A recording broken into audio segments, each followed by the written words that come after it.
Well, Phillida Lloyd is doing a fantastic job. Some people would say first-time director. She's not a first-time director at all. She's directed a lot of great stage work. In the theatre, things begin rather calmly and escalate to that very high stress level as you're about to open a show. This felt like a traumatic opening night of a theatre play every single day for 80 days. That stress was horrible. The thing about Phillida is that she really has cojones is the only word that I can think of. This is so complicated. Huge cast, different locations, special effects. And I've seen many, many men brought to their knees by, things that she just says, well, that's not a problem. You know, she just goes right straight through it. Doesn't seem to be exactly calming down, does it? No, it's not. No. And it won't.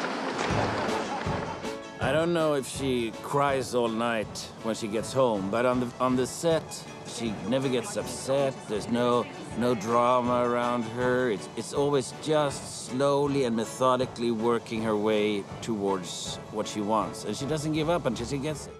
It seemed right to collaborate with Phillida. We kind of know each other's strengths and weaknesses. You completely trust that she has thought absolutely every moment through. So when I say action, you kind of run to halfway to the rock and stop and speak.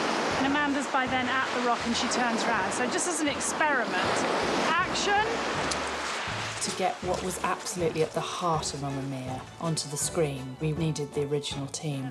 And working with Martin Lowe, the musical director, was just absolutely amazing. 1, 2, 3. Tonight the super trooper lights are gonna find me. My job was to teach the entire company the music. And when you think of the ABBA songs, the backing vocals are often the sound that defines the songs.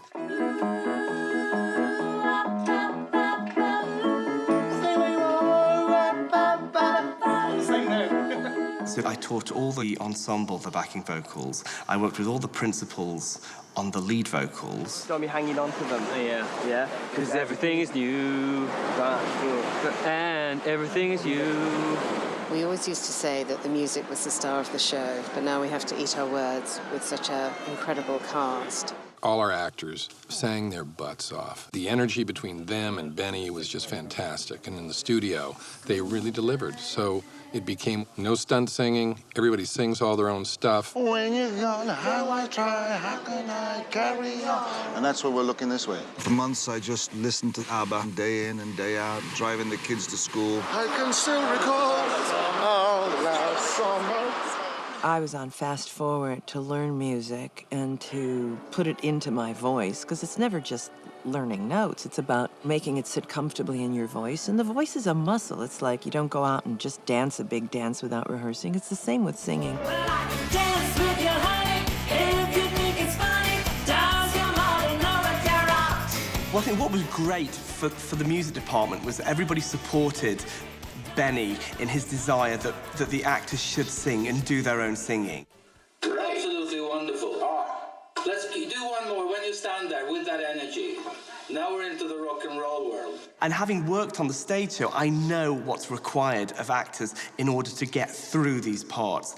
And I say get through the parts, it's not that. You've got to deliver them with a certain kind of panache and skill, because getting through these songs isn't good enough. We can't see your lips move, so it looks like you're not saying the word Waterloo. We do once more and then we'll move on.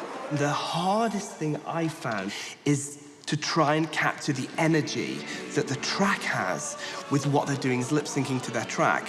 There is a resistance to opening one's mouth too wide. To be clear, this doesn't cut it. Doesn't cut it, guys. Lay all your... You've got to commit to it. Let's go one more time. Playback. Go, go, go, go, go!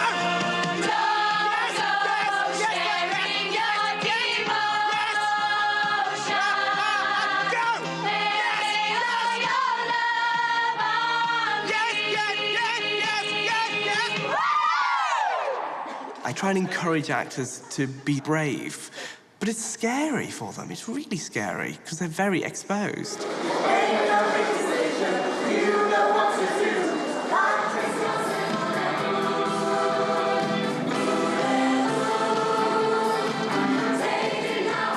We're now in August. And we started workshopping this number in January. Here we go. 5, 6, 7, go. 1, 2, 3, 4.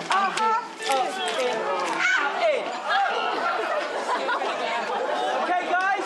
Do not worry if you're not picking it up. It will come. Tomorrow's it's always better. And somehow the body learns it overnight. Here we go. Anthony Van Laas, the choreographer, was an absolute rock throughout. Your story is you're coming into her and she goes, kick, take it easy.